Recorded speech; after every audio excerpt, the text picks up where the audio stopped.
Oke, kali ini kita akan belajar tentang bagaimana sedikit hacking untuk kartu GSM ya.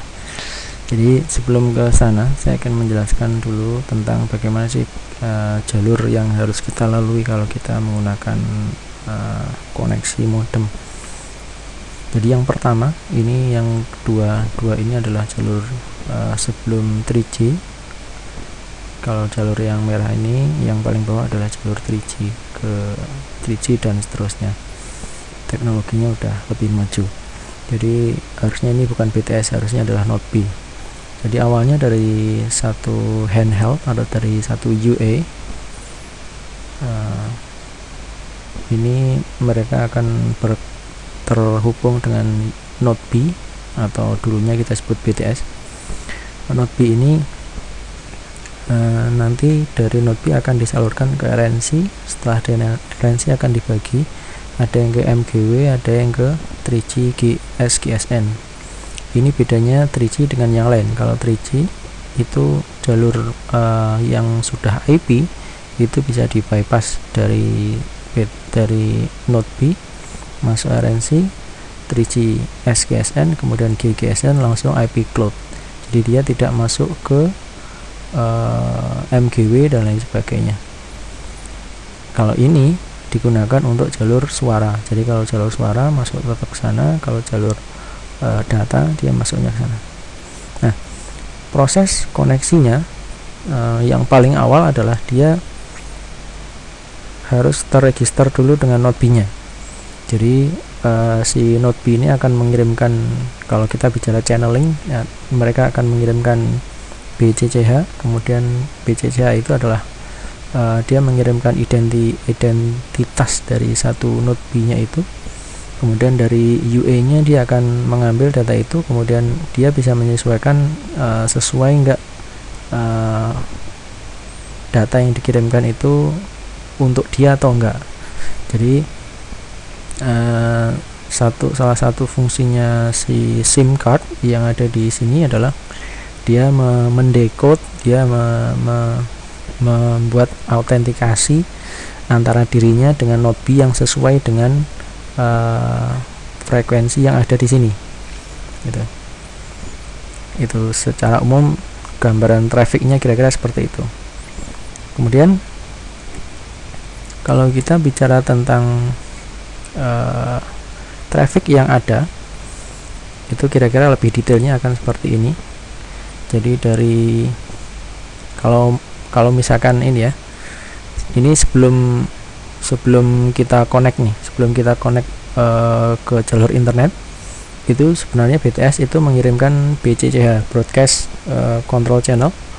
Kemudian dari BCCH ini adalah isinya adalah BTS identitas BTS-nya, kemudian alokasi channel yang digunakan untuk koneksi nanti, kemudian frekuensi hopping secara sekuen, mana yang kira-kira bisa ditempati oleh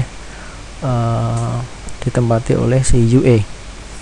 Kemudian dari sini kalau sudah match, ini nih BCCH ke UA. Di tahap yang ini dia ada autentikasinya itu berdasarkan si SIM card yang dia pakai.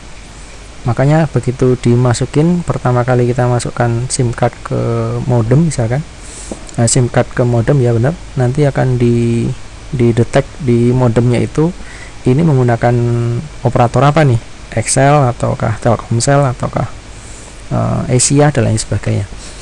Jadi tempatnya di sini. Kemudian kalau si UA ini pengen mengakses satu channel atau mengakses satu IP tertentu, maka dia akan mengirimkan RACH, request access channel. Dia akan mengirimkan request access, kemudian dia nanti akan diberi frekuensi yang bisa dia gunakan. Jadi frekuensi mana aja, karena masing-masing BTS itu punya time slot sendiri-sendiri, bukan BTS nih, masing-masing operator itu punya frekuensi range sendiri dan memiliki time slot sendiri-sendiri.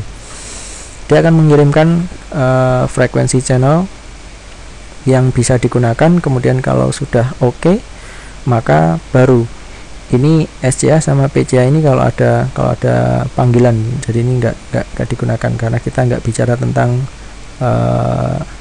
signaling untuk suara, tapi kita bicara tentang signaling untuk data.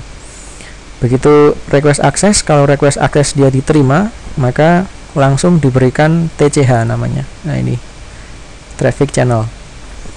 Ketika traffic channel terjadi, maka yang jalan berikutnya setelah ini hanyalah SDCCH sama FACH dan SACCH.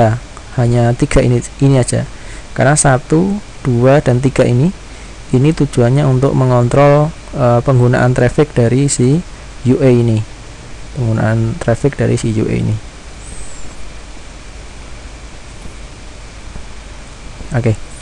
Jadi sekali lagi yang pengen saya terangkan adalah bahwa autentikasi awalnya itu berasal dari si UA ini menangkap BCCH-nya si BTS atau si Node B, kemudian dia akan mendekrypt sesuai dengan SIM yang dia punya. Begitu ini oke, maka dia sudah diterima masuk ke dalam networknya dia. Kalau sewaktu-waktu dia pengen berkomunikasi, maka dia tinggal mengirimkan RACH. Oke. Jadi itu hanya yang pertama kali saja. Oke. Kemudian kalau kita lebih dalam lagi bicara tentang charge-nya, kira-kira akan seperti ini. Ini berlangsung baik untuk PS atau untuk CS ya. Jadi baik untuk trafficnya internet atau traffic data, maksudnya traffic data atau traffic signaling voice. Jadi ketika PS, radio resource control dari UA, itu dia ketika mengirimkan request untuk membuat channel, dia akan mengirim ke RNC, kemudian dari RNC dia akan bisa menentukan, oh kamu bagusnya berada di level service yang mana, apakah kamu di Edge atau kamu di GPRS atau kamu di 3G atau kamu di mana. Nah, di sini tempatnya. Kemudian begitu ini terjadi, maka langsung terjadi initial direct transfer. Ini sudah mulai ada traffic di sini. Oke. Jadi mulai dari pemilihan ini pun pemilihan jalur service yang dipakai pun di sini tidak ada metode autentikasi ya. Tidak ada metode autentikasi. Kalau kita coba lebih dalam ini salah satu contoh dari Ericsson bahwa autentikasi itu hanya terjadi di awal di sini. Ketika UA ke RNC, kemudian dia akan mengirimkan initial direct transfernya. Begitu sudah didapat DCCH, dedicated channel, dia berarti sudah dapat channel untuk bisa dikomunikasikan, untuk bisa dipakai karena sudah dedicated untuk dia.